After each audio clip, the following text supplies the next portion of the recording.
collaboration with the Cyprus Mail, this is the Cyprus News Digest with Rosie Charalambous.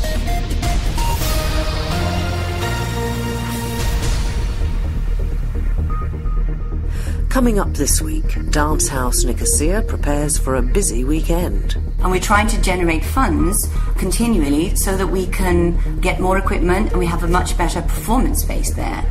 In the meantime, we're offering lessons in the morning for professionals. There's ballet and contemporary and improvisation and various yoga.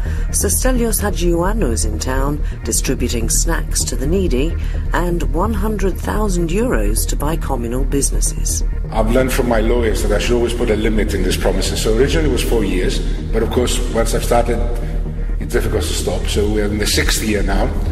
I'm definitely announcing we're going to do it again next year because I have a feeling that we've got the momentum now. We'll speak to one of the Syrian refugees rescued off the coast of Cyprus. Right now there's no money and I'm not allowed to work here. I will spend, let's say, a 6 month here. So I'm learning Greek. I manage it from the first day to learn Greek. And to an NGO that says they're not being told the truth about their status here. It's completely irresponsible, the position that the government took, because they gave them the wrong hope that they can move to another country. The statement of the Minister of Interior was, we are going to give them visitor status. He didn't explain to the people that the visitor status, it means they don't have access to labor market, they don't have access to health care, they don't have access to welfare benefits.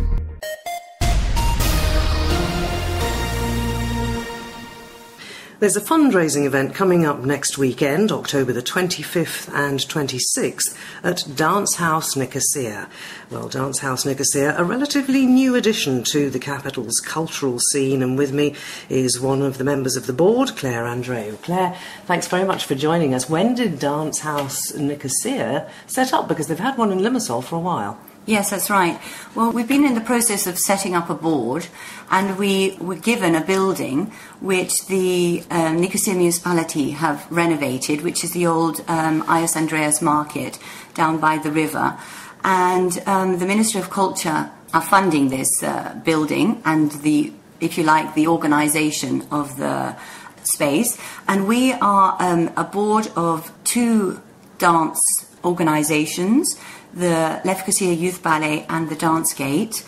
We're voluntary, but we're on a committee trying to set up programs, and it actually really started working from about May of this year, and that's really when we managed to employ a coordinator, and we've started lessons, etc. So this process has been about the last 3 years while we set up the legislation and registered ourselves, etc. And the building was finished. And we started off in a very simple form with very limited lights and sound system, and now we actually do have proper lighting in there, we do have a sound system, and we're trying to generate funds continually so that we can get more equipment and we have a much better performance space there. In the meantime, we're offering lessons in the morning for professionals. There's ballet and contemporary and improvisation and various yoga, and there has already been 2 residencies in the space which basically artists apply, and we've had 4 artists who've used the space.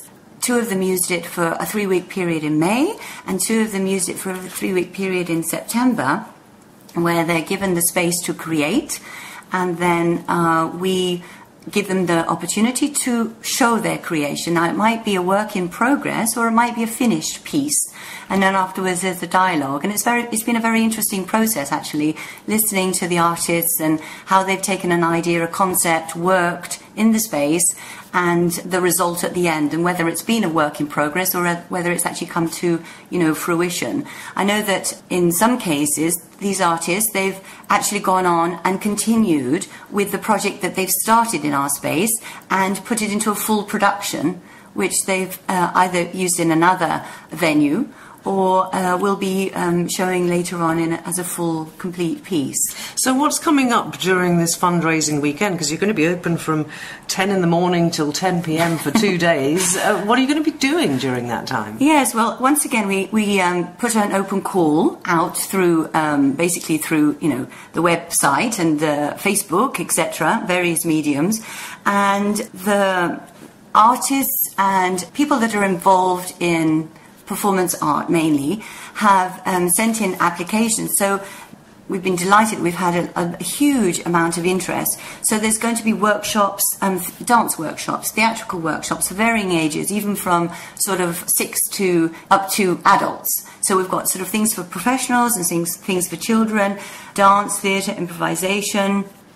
There are some short performances, so various artists are going to show small pieces. There are some larger performances, which are going to be for a sort of an hour duration. Lecture demonstrations. The University of Nicosia, they have an art installation. They have a very small underground room. It's almost like a cellar, and they're going to put a projector with an art installation in that, which should be well worth seeing. And we're going to have refreshments and live music in the evenings. So there's a continuous program of events which can be accessed through the House Lefkosia webpage, which is obviously www.dancehouselefkosia, and that should be uploaded in the next day or two, and it's in English and in Greek, and there'll be various things in the media, and also we're going to be walking around and posting leaflets indoors. Okay, the old-fashioned way. The old-fashioned way, yeah. But you also mentioned a Facebook page, so if people just either Google Dance House Lefkosia, yes, it'll come up one or the other. Can you give out a contact number? I mean, people will want to see the whole programme so that they can choose, if it's this age kids and whatever, and decide what they're going to attend. Yes. All right, well, I'll give out mine then. So it's 99-522-821, and I'll be happy to fill you in with any details that you might need. Very best of luck, Claire Andreou, with the Dance House Lefkosia's fundraising event on October the 25th and 26th. You can subscribe to the Cyprus News Digest on iTunes for free and get the program downloaded to your phone or tablet so you can listen anytime, anywhere.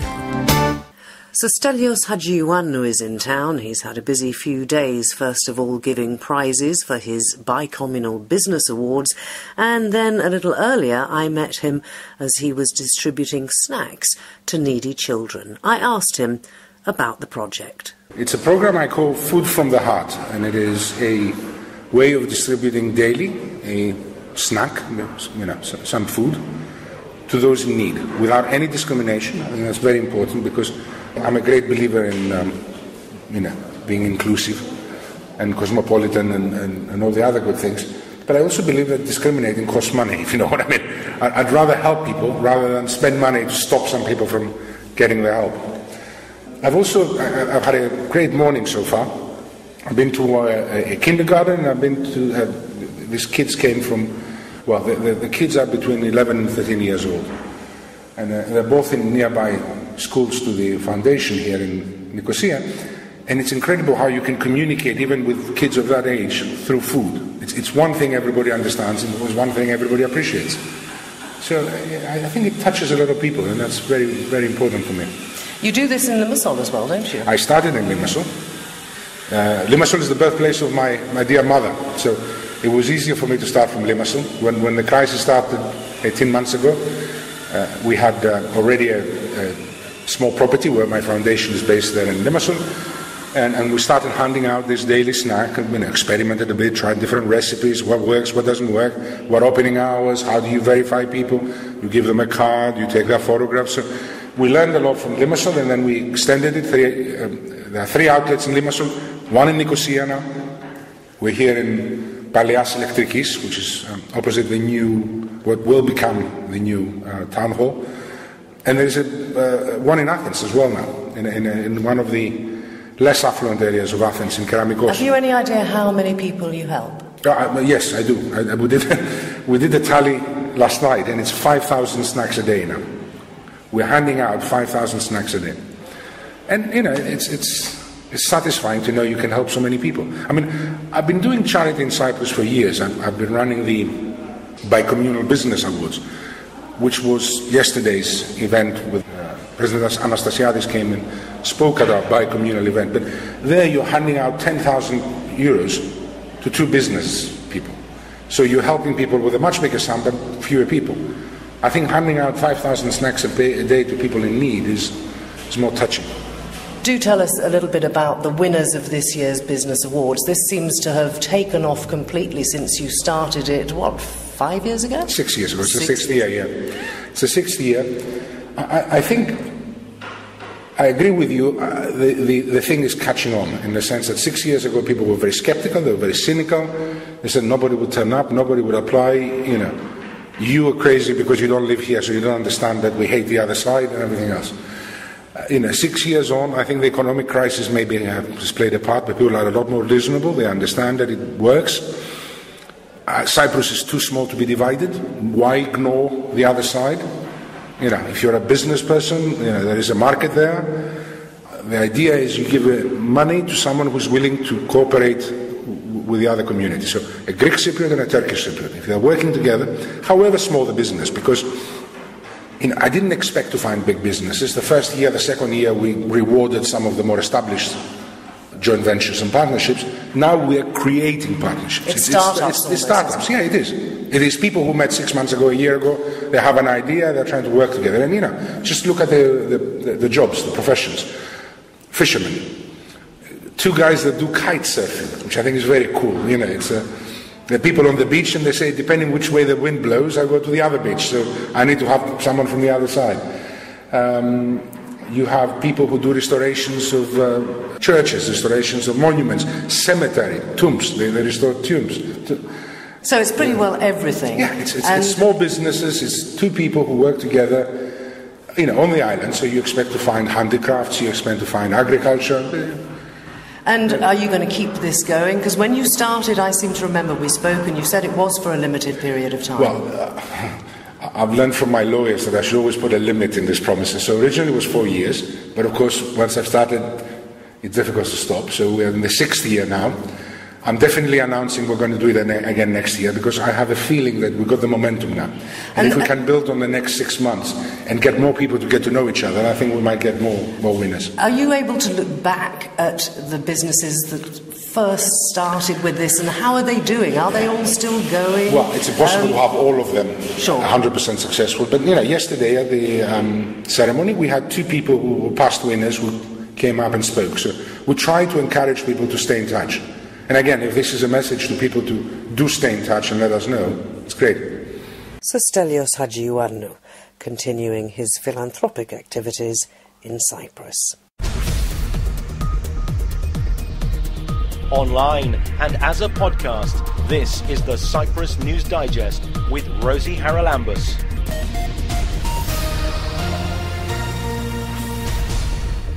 If you're a regular listener, you will know that a boatload of Syrian refugees washed up on Cyprus a couple of weeks ago, rescued off the shores of Paphos.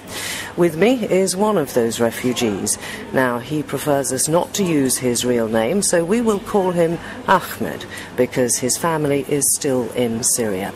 Ahmed, tell me, first of all, why you decided that you needed to leave. As everybody knows that in Syria you are regulated, you are obligated, let's say, that to serve an army after you pass 18 years old. But the thing is, I managed to, let's say, give them a paper as a permission to pass 1 year, 2nd year of army. But the last 2 years, somehow they needed a bribe, let's say, and more money to make sure that you are not to serve them in the army. The thing is, there's no more enough of money, and we are, let's say, the police will, as soon as they find us, they will arrest us, and they send us to the army and to serve to the Bashar al-Assad government army. So how we managed by, let's say, either if we need to make sure to go to the exam for the colleague in a hidden way, or bribe the security, or give a fake ID and somehow to manage it. Unfortunately, I couldn't complete my education because of that. I ran away from city to city to manage it to the coast city, the last one, Ras al-Basit. And from that side, we managed $6,000, let's say, for each person. and we contact the smuggler. Do people in Syria who are in a difficult position know who to contact if they want to get out? It seems that there is a fairly well-oiled route and possibly a whole group of people who make their living by smuggling people out of the country. True. Money talks. That's it. You have the money, you can run away wherever you want. That's it. There is all of contacts. You can make sure that this is a good smuggler. You can take it to the Turkey side. They will sell everything in a cheaper way. Let's say the house we have to sell, 1 million cost. They will sell it in 100,000, just to make sure that we'll have a fair amount of money just to run away. And you, I think, your mother sold your house. True. And an uncle who lives abroad also loaned you some money so that you could get out. But your brother, I think, is in prison in Syria. He is, unfortunately. He got caught by the Syrian government because he was, let's say, and somehow they managed a crime for him as supporting Free Syrian Army and blah blah blah as a fake, let's say, situation for him because he's 18 years old right now and he has no excuse so he cannot run away as since they are obligated to serve in the army. Right, now let's come to the boat trip. You handed over, I think, $6,000 in cash. Imagine that, $6,000. And you and several hundred other people got on the boat. What were your thoughts as you got on the boat? Did you think it was seaworthy? Well, the thing is, as we contact the smuggler, either you take the $6,000, take me to Italy, or I will be dead right now in Syria. So, let's say, it is something unbelievable to base at 6,000, but you have a dream, let's say, since I managed to study. I want to complete my study and my education outside abroad in somewhere that it is respectful for me. I was studying civil engineering, imagine that. And in Syria there's nothing to build right now. Everything's on the floor, on the ground. The thing is, the 350 people that have paid 6,000 are running from this to death. Imagine you are running in a small ship. Whereas 100 for my people, we were around 100 people on a small ship for fishing. From that boat, you go to another one in the middle to escape from the coast, let's say, and the police coast, let's say. And from that one also to go to that last one, the red one that you saw on the TV. We have passed, let's say, 4 hours in the first trip, 30 minutes, 1 hour to the second trip. The last trip was, okay, right now we have 350, and there's where the shock that we will go to Italy by this boat. Imagine that he was a fishing boat. So you knew that the boat was probably dangerous. It is. But you couldn't do anything at that point, of course, and I'm sure you weren't going to be given a refund. True. Fortunately, you were all rescued, and it didn't end up as badly as it could have, and as it does do for many thousands of refugees in the Mediterranean every year. You've applied for asylum in Cyprus. What now are you hoping to do? The thing is, there's no money left. Either I find somehow people who I can trust here in Cyprus to, let's say, facilitate my application to be studied in a fast way, because somehow there's a lot of refugees here, African, Asian, whatever they are nationalities, and there's a huge amount of people. As a Cyprus government, they process the application in a slow way. So my hope is somehow to contact good people, let's say, who are from NGO that can push the government to process my application in a fast way, let's say, because right now there's no money and I'm not allowed to work here. I will spend, let's say, 6 months here, somehow learning Greek. I manage it from the first day to learn Greek. Today was my second lesson. The thing is, there's no one will give me money for free, let's say, or for doing nothing. As a Sweden or Denmark, it supports the refugee, but here they are fall down. And you can't get a job at the moment either. Of course, that's the thing. So I've tried to manage either someone who has an NGO and who need a volunteer. I'm here for you. Whatever you want, I will be here for you. Only you just give me a small sandwich and a place to sleep, let's say. That's it. And have you been given any indication as to how long it will take for your application to be processed? The thing is, they told me I would be a recognized person for them, since I helped from the first time. They told me, since you were the person who support us and help the people to come down and go down to help them, let's say, you will be a recognized person. As soon as you finish, let's say, the medical examination, the alien book, as the procedure, the routine things, we'll make sure that your refugee status will be faster than other. So I'm hoping that the government and somehow work it as faster as possible. But you are hoping to finish your studies. Of course. And what about your desire to go back to Syria? Are you still thinking that when you've finished your studies and hopefully when the situation changes and becomes calmer there, you will be able to rejoin your family? Well, my plan is if I passed from Italy to any other European country, let's say I was planning to go to the Netherlands, Holland. There it's possible to make a family reunion. I can complete my education, I can find a job. But since I'm here right now, unfortunately, good luck, of course, I'm alive, but unfortunately there's nothing here to be optimistic as it. So the thing is, I will manage in somehow a visa paper, let's say, an internship to outside government or something like that, so I can make sure my family, if it's possible, since I have no money right now, and they also don't have the money to travel abroad, and after that, I will make sure that their life is better than what they have been in Syria. And have you spoken to your mother since you arrived? Presumably you've been able to tell her that you're safe. What did she say to you? Imagine from the first moment I took, hello mom, she told me, okay, I know you're okay. I have seen you in the news. I know you're a good person, I know you can speak English and you can manage yourself. Okay, so mom, you need to ask me anything? No, okay, I know you're okay right now. Imagine that. So she was somehow in a calm situation, but she needed to make sure that if you need any money, I will manage it. Imagine, mother. So I will try to sort another thing, anything that's possible for me, my cold, anything. So please, mom, okay, right now I can eat, I can sleep in a free place, let's say. As soon as I need anything from you, I will contact you. As soon as possible for you to come to me, also I will contact you. So, But she's not likely to leave your brother in prison in Syria. That's the situation. That's the problem. We have a brother in prison, and mother. She needs to make sure that he's alive at least. Let's talk, if we may, about the treatment that you received in Cyprus. You were all taken initially to a camp in Kokinotrimithia, where I think they put up tents. I know that calls went out from NGOs for blankets, quilts, clothing and so on. Were the reception facilities adequate? How did you feel as well to be suddenly in a situation where you were actually locked in? People were not allowed to come and visit, although now they're bussing you out for the day, but you still have to go back there at night. Thing is, majority of the people are, let's say 80% of them are Palestinian, Syrian, so they know the situation to live in a tent.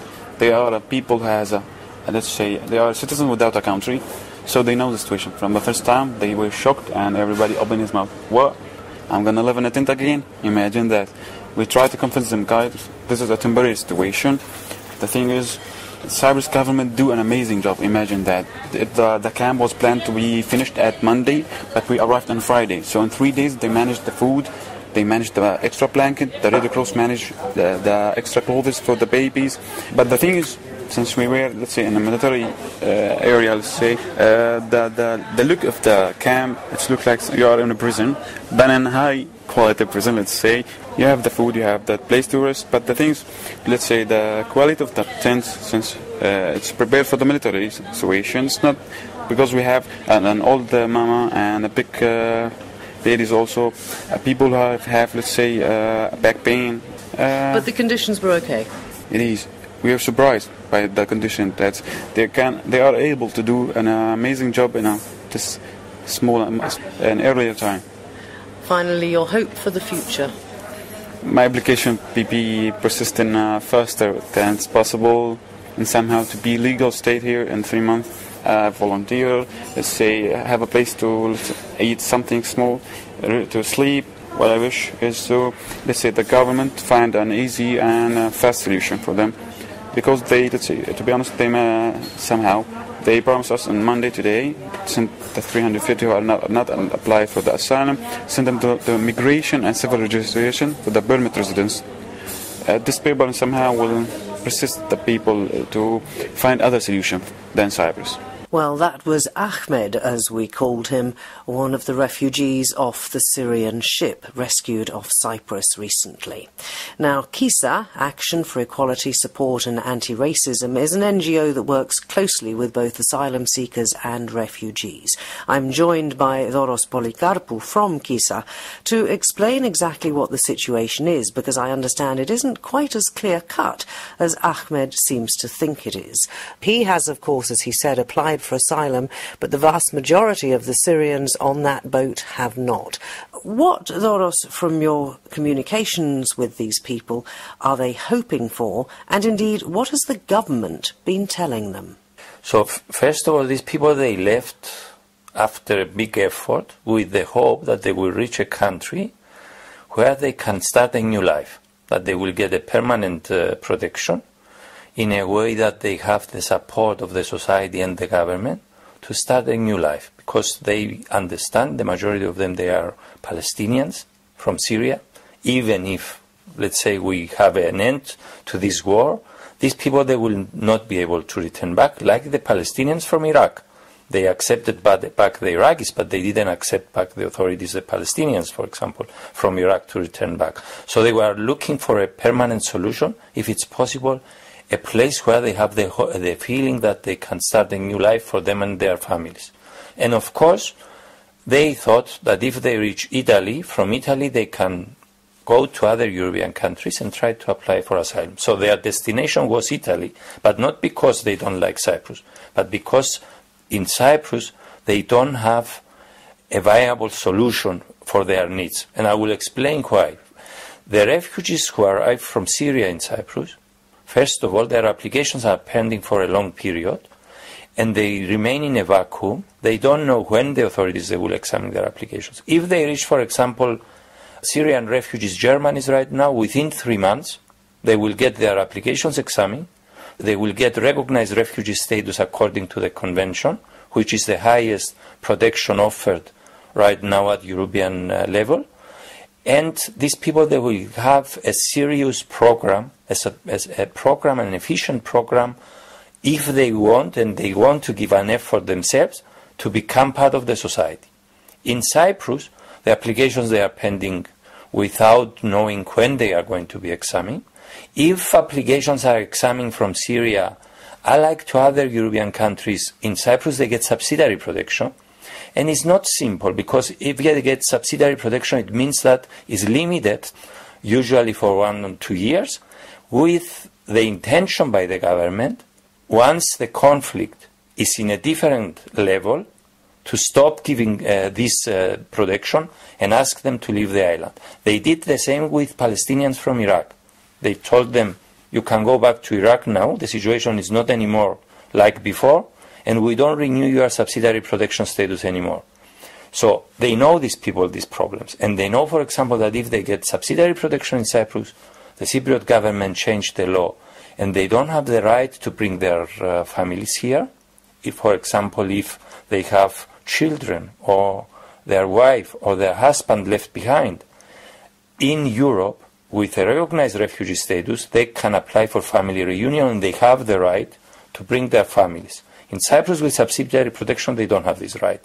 And of course, the other big obstacle is that with subsidiary protection, they don't get a travel document. Palestinians, they don't have a status.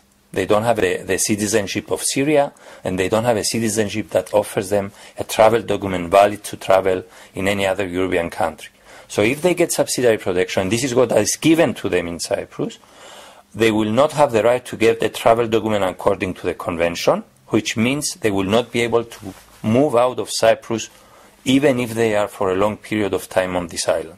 Okay, those are serious, serious problems, obviously, but a lot of them, I think, are hoping that they will slip across to the north and from there make it over to Turkey. Now, Ahmed, as we heard, his mother sold their house, he got a loan from his uncle, and all that they had went to the $6,000 he paid for his place on that boat. I'm assuming, particularly with families of 3, 4 and 5, that most of the people who are now in Kokkinotrimithia don't have any money. So how can they possibly leave the island anyway?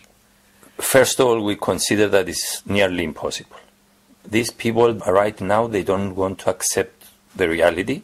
I can understand how they feel, but we have an obligation, civil society, the government, UNHCR, all, we have an obligation actually to explain what are the real chances they have right now and try to support them to get similar rights like Europe. Our position is that the UNHCR has to put pressure on the Cypriot government to guarantee that these people, they will be treated in the procedure like in any other European country, that they will get recognized refugee status, that they will examine the applications as soon as possible. I think these are issues that we have to make pressure on the government, and I think it's completely irresponsible, the position that the government took, because they gave them the wrong hope that they can move to another country. The statement of the Minister of Interior was, we are going to give them visitor status. He didn't explain to the people that the visitor status, it means they don't have access to labor market, they don't have access to health care, they don't have access to welfare benefits, they are like tourists on the island. This is the visitor status that is going to be given for them for 3 months. And he said, and they can move to any country they wish. But if you tell the people something like this, it's as if you give them the message, if they don't know the laws and they don't know the legal framework, you give them the hope, you add them, you feed them in this wrong expectation, that there is a way legally to leave this island and go and apply in another European country for asylum. Which of course wouldn't work, because isn't it the Dublin regulation or something that if, let's assume that one of these refugees does have enough money somewhere on him to buy a cheap plane ticket out. He's a visitor in Cyprus. He cannot travel. Why can't because the airline will not take him on board without entry visa to the other country. Finished. There is no way legally to get out of this island, and the government should explain this to them. There is no way. I think the government is playing with the idea that the people will find ways and the money to go again to the smugglers, to smuggle them through the north to Turkey, and from Turkey to another European country. I think it's completely irresponsible. We play with the life of the people. Well, we do, because we were just talking very recently on the programme about the huge numbers of people who drown in the Mediterranean on these terribly unseaworthy vessels. And the problems that Turkey right now has with refugees is going to be easy. There are several 100,000 people waiting in Turkey to move to a European country. It's going to be easy for people that they are right now entering Turkey to find so much money so that they get priority to get transferred to another country. Well, very quickly, we're short of time. What's the answer? The answer is that people should apply here. In my opinion, we should make pressure on the government to give them their rights. If they don't get their rights, and we have serious examples, for example, Kurds from Syria, that they go right now to Germany with subsidiary protection in Cyprus, Germany gives them the right to apply, and they give them recognized refugee status because they consider that it's already violated the refugee law by the Cypriot government. So in this way, they have better chance to reach another European country than to go without applying in Cyprus. Doros, it's obviously a very difficult problem for the Cyprus government and indeed for people like you and the other NGOs who are trying to help these people understand the implications. I do wish you the very best of luck, and I'm sure we'll talk again as things progress. We wish these people the best luck and find a real solution that they, first of all, will guarantee that they will not run again into risking their lives. This is the priority, I think. Doros Polikarpou from KISA, Action for Equality, Support and Anti-Racism.